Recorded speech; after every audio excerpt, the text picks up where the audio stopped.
warahmatullahi wabarakatuh. Alhamdulillahi rabbil alamin. Wassalatu wassalamu ala asyrafil anbiya'i wal mursalin sayyidina wa maulana wa habibina wa syafi'ina wa qurrati a'yunina Muhammadin wa ala alihi wa sahbihi wa man tabi'ahu wa ba'da. Amma ba'd. Yang saya hormati Ketua Umum FUMBI periode 2022-2025, para tamu undangan yang hadir pada hari ini, adik saya, beberapa orang hadir di sini, Yusril Albima bersama yang dikawalnya, adik saya Ibu Hajah Nurhaidah, para pengurus FUMBI yang baru saja dikukuhkan dan dilantik, yang saya banggakan. Pertama-tama syukur alhamdulillah, kita panjatkan kehadirat Allah Subhanahu wa taala atas segala rahmat dan karunia yang dianugerahkannya kepada kita sekalian, sehingga acara pelantikan FUMBI dapat kita laksanakan secara bersama-sama pada hari ini, Ahad 2 Muharram 1443 Hijriah, di rumah Allah Subhanahu wa taala, Masjid Istiqlal, Jakarta. Saudara-saudara sekalian yang saya banggakan, sebutan ustaz itu adalah sebutan yang terhormat. Sebutan ustaz adalah sebutan yang terhormat. Saudara mendapatkan gelar ustaz.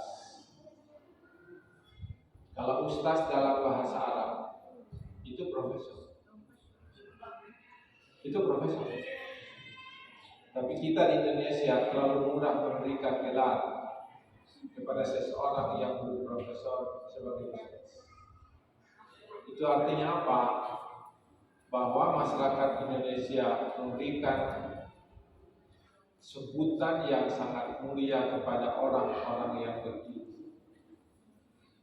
Jadi kalau saya kawan-kawan dipakaikan bahasa Arab, Fadilah Al-Ustaz Al-Duktur Ahmad Ibrahim.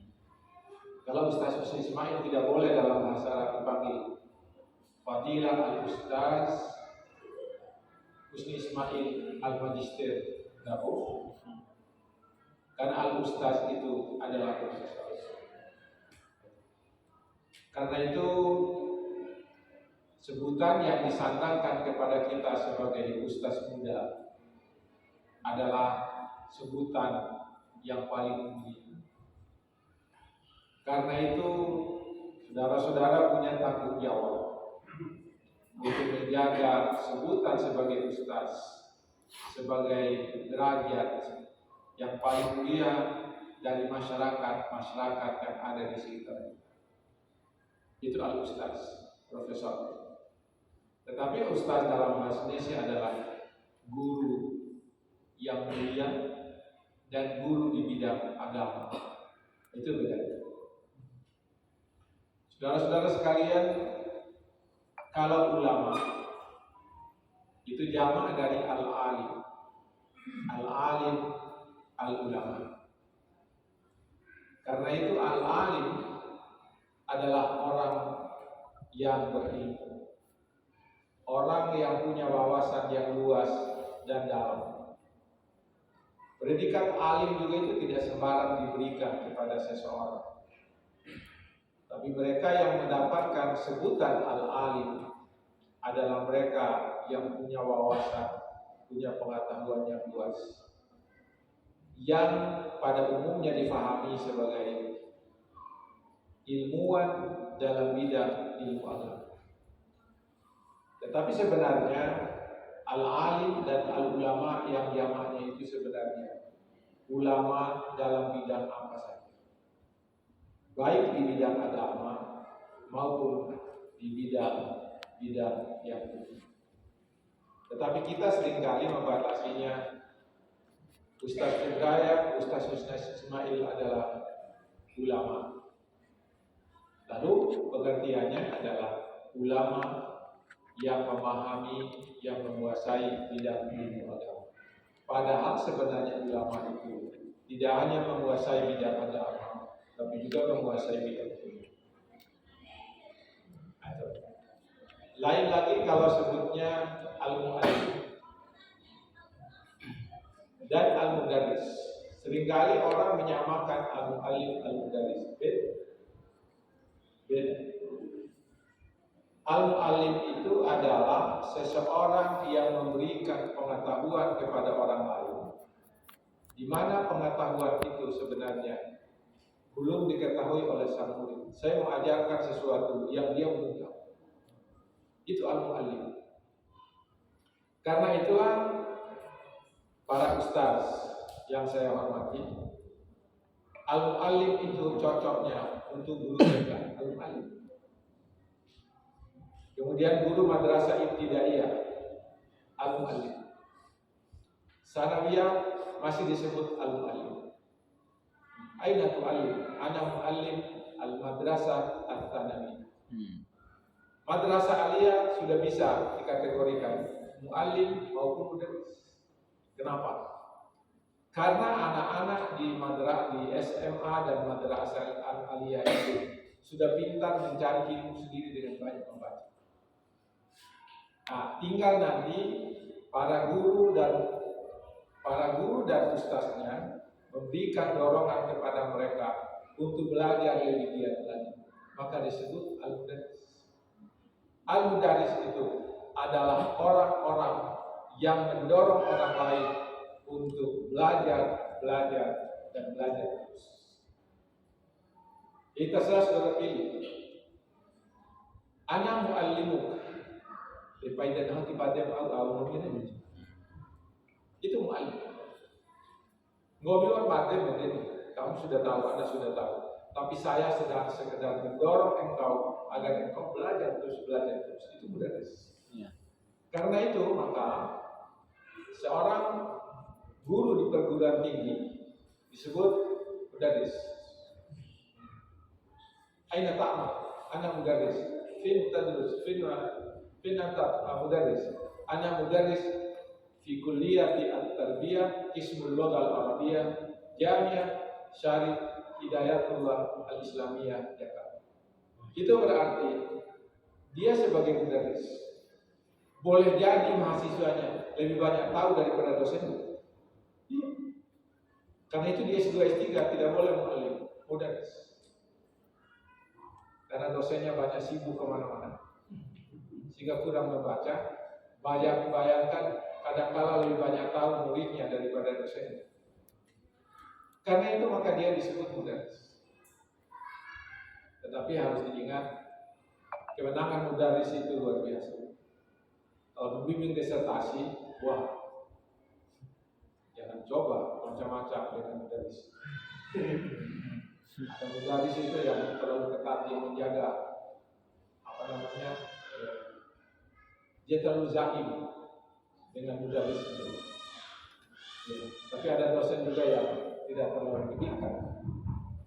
Bahkan saya sebagai mudarris, kalau mereka sudah menulis disertasi, saya sudah anggap sudah prestasi yang sangat baik, walaupun disertasinya kacau balau.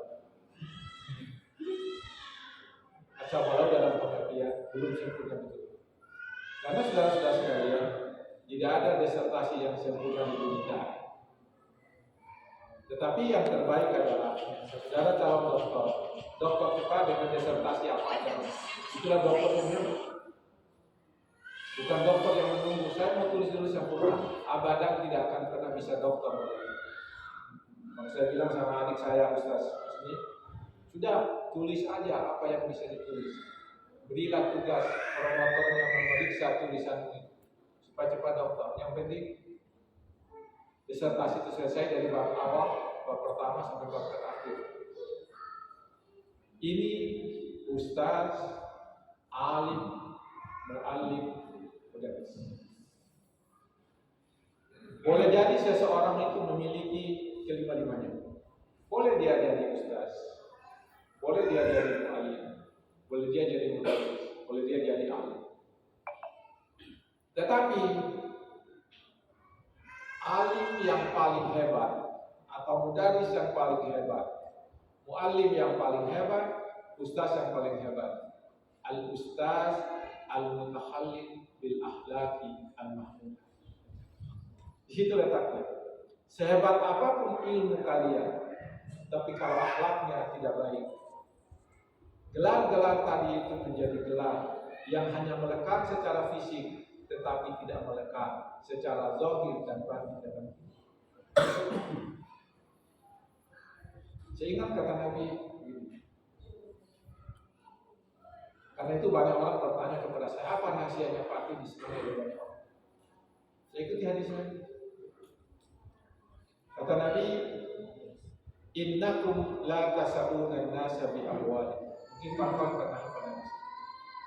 Innakum la tasa'una an-nasa bi amwalikum, walakin yasa'ukum husnul wajhi wa husnul khuluq. Kata Rasulullah sallallahu alaihi wasallam, kalian semuanya para sahabatku tidak akan mungkin menyenangkan semua orang, tidak akan menyenangkan setiap orang karena harta benda yang kamu miliki, karena kekayaan yang kamu miliki, karena jabatan yang kamu duduki sekarang ini. Tidak akan pernah senang. Tidak akan pernah orang puas karena jabatanmu, karena hartamu, karena kekayaanmu. Tapi manusia menjadi senang. Walakin yasa'uhum, kata Rasulullah. Tapi manusia akan menjadi senang karena apa? Bastul wajhi. Bastu itu muka yang lebar. Muka yang lebar itu adalah kalimat majazi yang digunakan Rasulullah. Yang dimaksud bastul wajhi itu adalah manusia yang selalu cerah ceria kepada siapa. Manusia yang selalu memberikan pelayanan kepada siapapun dengan kegembiraan, dengan keceriaan.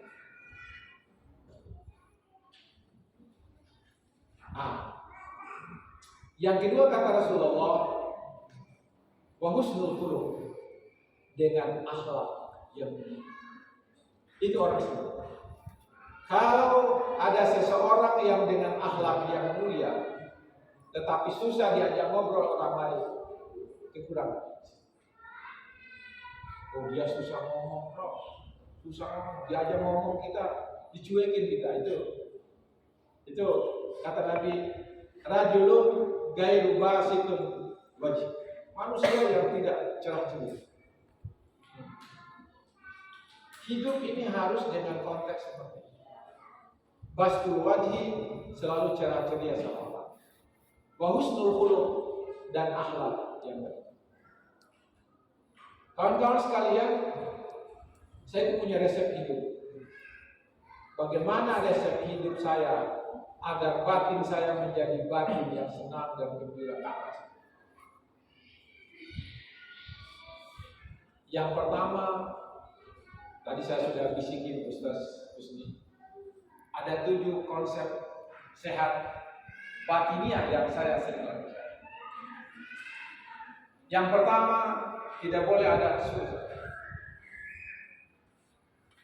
Suudzon itu termasuk penyakit hati yang berat. Yang kedua, al-hasad, iri sama orang lain. Bahwa saudara berada di mana, saudara melihat orang banyak kelebihan daripada kita. Kalau saudara ini dalam hati berarti dimanapun kita selalu sakit. Di saya akan dapat kubuah tahu di siapa al-hasad. Kemudian Kemudian yang ketiga adalah jangan sombong. Hilangkan sikap sombong itu dulu. Karena itu, sikap sombong itu artinya apa? Sikap kita yang kita merasa bahwa tidak ada kelebihan kita di sini, kita sama saja. Kalau kita dinilai oleh orang itu begitu, oh kita ini kaya, kita ini besar, kita ini siapa?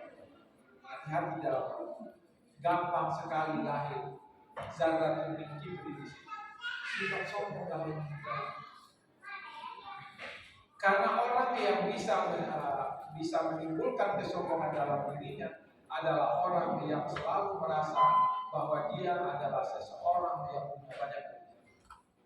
Satu kelebihan saja orang ini, tidak boleh ada sombong. Saya prakteknya dalam kehidupan saya, dan pernah ada sombong. Kalau ada mahasiswa saya keluar dari ruangan saya dan kalian akan dulu siapa? Mau ketemu dengan siapa? Kami mau ketemu Pak, saya mau ketemu dengan Pak Desa. Saya mau ketemu dengan Pak Desa. Saya mau ketemu dengan Pak Desa. Bayangkan sebelum saya turun dari ruangan saya ke Wadek 1, ada mahasiswa yang dulu. Di Wadek 2 ada mahasiswa yang dulu. Di Wadek 3 mahasiswa melayani. Kenapa?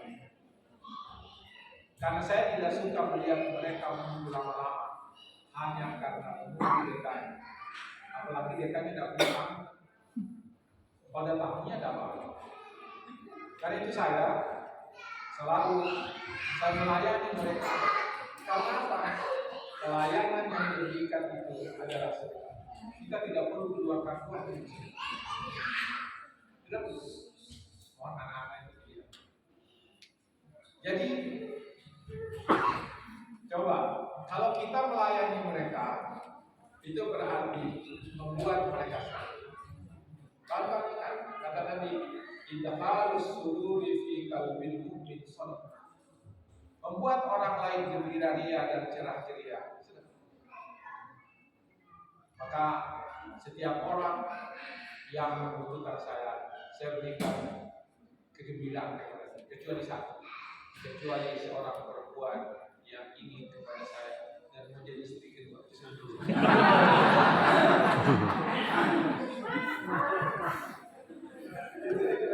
Kita saling disposisi bisa itu jadi salah satunya. Yang lain itu semua saya. Yang datang ke tempat air karena dia rasa sakit atau semua. Kemudian yang ditinggalkan oleh suaminya berhari-hari kata-katanya ada sebuah yang saya doa. Setelah saya doakan air, saya bilang ini air kasih minum suami itu. Kita punya reaksi. Dia datang melapor. Alhamdulillah kau suami saya tidak pernah menjual selalu dari saya.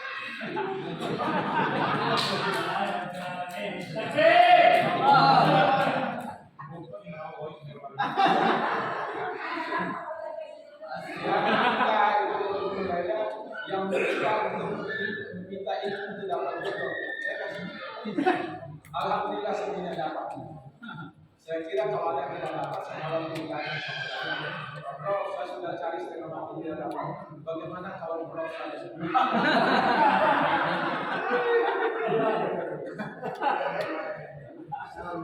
Itu sifat kita memberikan pelayanan.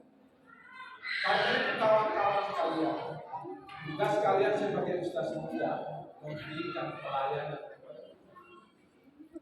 Jadi yang pertama tadi suruh diri sombong. Yang apa? Tidak boleh.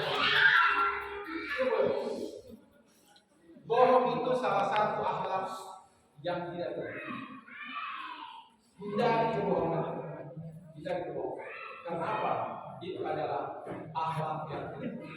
Itu salah satu ciri dari orang munafik.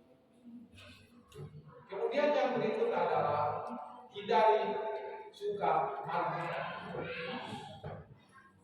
Karena apa? Dalam pandangan ilmu kesehatan, kalau orang suka marah-marah, itu orang itu gampang main karena kawan-kawan sekalian di berbeda saya kira. Usia saya sekarang ini sudah 60. Kolesterol 200, asam urat 7, tekanan darah 119/80/79. Normal banget. Gula 150. Makan kambing setiap hari. Pagi, siang, malam, besok lagi pagi, siang, malam. Makan kambing setiap hari. Ibu di rumah itu belikan kambing setiap kali beli 2 paha. 2 paha, makan sendiri. Tapi herannya juga tidak ada juga penyakit mahnya.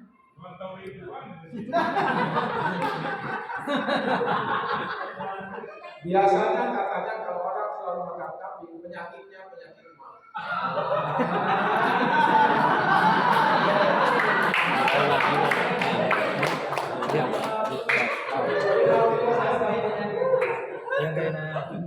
Dan herannya tidak membuat tekanan darah tinggi. Kenapa kawan-kawan sekalian? Saya selalu berdoa. Setiap saya makan, Allahumma inni as'aluka khairan hadzal ta'am wa khairan ma fihi wa a'udzu bika min syarri hadzal ta'am wa syarri ma fihi. Ketika mandi di Suraya, selalu saya baca doa. Allahumma inni as'aluka khairan hadzal ta'am wa khairan ma fihi wa a'udzu bika min syarri hadzal ta'am wa min syarri ma fihi. Sebelum saya curahkan air ke kepala saya juga boleh bertimbang dengan Islam. Kami jangan carawin. Kalau carawin kan sudah berdoa. Jadi jangan pernah marah. Saya itu senang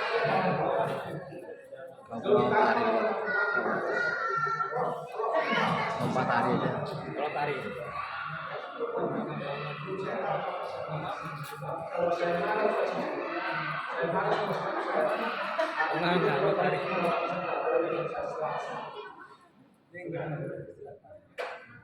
Karena apa? Kemarahan akan menimbulkan tekanan. Kalau sama istri saya bilang sejak awal, Bu, saya minta satu. Ketika saya marah, walaupun 1 juta kesalahan ada sama saya, 1 juta kebaikan ada di dia. Apalagi kalau saya kenal. Jadi istri itu kalau saya marah, dia tapi alhamdulillah. Saya ini kawan-kawan belum pernah bikin masalah dengan istri. Bisa begini. Kalau subuh-subuh, biasanya istri kan subuh-subuh kan bisa.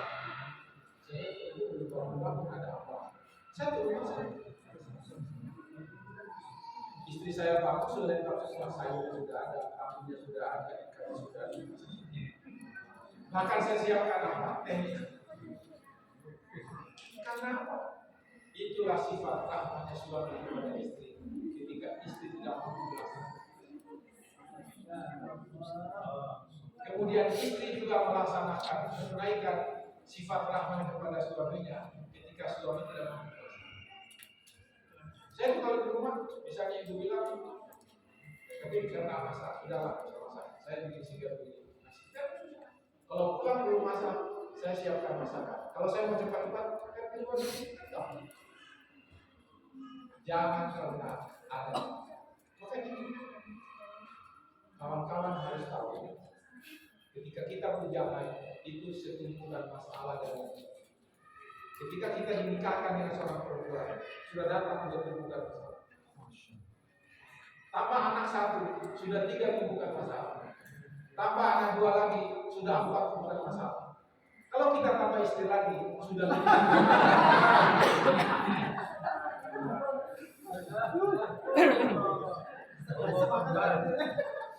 Kalau orang punya istri 2 dan sehat-sehat saja dan tenang-tenang saja, itu luar biasa.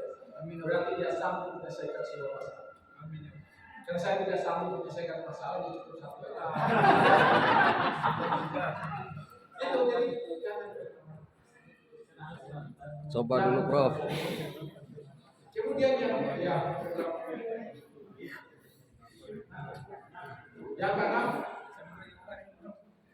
jangan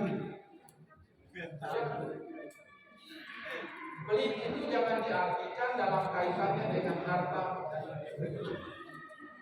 Kita pelit membantu orang lain, itu kan negasi. Jangan pernah pelit dalam hal materi maupun dalam materi. Kita kan bisa melakukan apa? Kata Nabi dalam hal menolong itu, barang siapa di antara kalian yang diminta oleh seseorang untuk mengambil obat, memberikan obat untuk si pasien yang sedang sakit, maka katanya Allah akan memberikan ganjaran pahala kepada kalian. Satu langkah diberikan kebaikan, satu langkah itu yang sama dihilangkan. Itu dalam hal membantu. Jadi bedanya jangan pernah pelit. Pelit itu penyakit hati yang kemudian yang kedua, melakukan apa saja harus dengan ikhlas. Jangan ada dia, jangan ada semua. Kalaupun orang bercerita kehebatan kita, itulah bilang saja, itulah yang serius. Ternyata setelah saya teliti, itu kan habis sifat-sifat yang buruk tadi selalu Nabi menggunakan ia membuat ia membuat ia membuat ia membuat. Kata Nabi, la yadkhulul jannata man kana fi qalbihi dzarratun. Itu bahaya sekali. Orang yang ria dan sum'ah dia dikabulkan oleh Allah. Kata Nabi di hadis yang lain dalam kaitan dengan pelit itu, wallahu fi aunil abdi, katanya Allah akan selalu membantu hambanya selama hamba itu masih. Itu ada semua. Cuma kita sekarang banyak menghafal tapi kurang. Itu semua hadis masuk. Tapi kita kurang mengamalkan. Karena itu kalau mau resepsi hati lagi yang jasmani adalah tadi saya sudah bilang matilah, makan dan minumlah, amankan diri, tidurlah, istirahatlah oleh karena itu konsep hidup saya dari dulu. Makan dan minumlah yang halal, yang baik, yang cukup, yang sesuai dengan Ustaz Husni mungkin makannya satu piring dan saya dua sesuai kondisi. Mungkin Ustaz Husni yang lima mungkin 1,5 piring tapi saya dua. Kalau sama kan kalau sesuai porsi. Karena itu dalam hal itu kemudian yang kedua amankan diri. Kalau ada orang merokok kita tidak merokok, kita mengingat. Jangan orang lain sana sini. Oh dia saya mau aman di sini yang merokok aman. Itu namanya tidak sopan terhadap para sejawat yang merokok. Kita saja mengingat. Di kampus itu kalau orang tahu sudah saya datang berhenti. Kita melakukan mereka tidak. Jadi kalau mereka tidak saya akan kita di sini. Inilah kawan-kawan. Kemudian itu saya dengan kawan-kawan tidur jam 10 tidur setengah 11.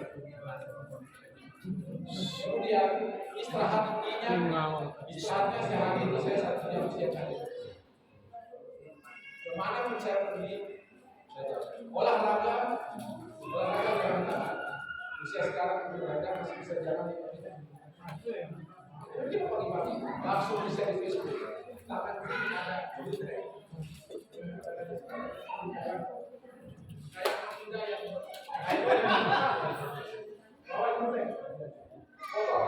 sudah pulang dari olahraga langsung masuk di Facebook. Sudah luar biasa. Karena itu itulah kawan-kawan sekalian sebagai sambutan saya. Jadilah kita ustaz, alim dan yang melayani masyarakat dengan penuh dan berusaha. Dan kita harus berlandaskan pada akhlak yang mulia dan bersih. Itu baru bisa. Kalau tidak maka kita jadi ulama yang yang punya akhlak yang tidak baik. Karena itu maka kita menjadi pelayan yang baik harusnya memiliki sikap yang baik. Saya kira itu yang saya sampaikan. Terima kasih atas perhatian kawan-kawan. Semoga kawan-kawan yang dalam dilaksanakan tugasnya. Ini kawan-kawan, kenapa saya pertama? Tadi ada sekretaris saya, ada beberapa kantor. Dia kenal semua. Saya tanda tangan perusahaan kantor di Masjid Istiqlal. Padahal harusnya ada besok. Tapi karena itu jadi penting, maka saya bilang, kalau kayak sebelah, ada saya sedang melakukan di mana? Di mana? Jadi saya bilang, semalam ketemu lagi dengan saya, masih ada yang salah, lagi besok telepon saya di mana kita itu. Saya bilang, ketemu dengan saya di Istiqlal. Adalah dari mana? Itulah keikhlasan kita. Insya Allah, semua yang kita lakukan itu atas dasar keikhlasan. Saya kira itu sekian. Semoga kita senantiasa diberikan hidayah oleh Allah Subhanahu wa taala. Sekian, wassalamualaikum warahmatullahi wabarakatuh. Waalaikumsalam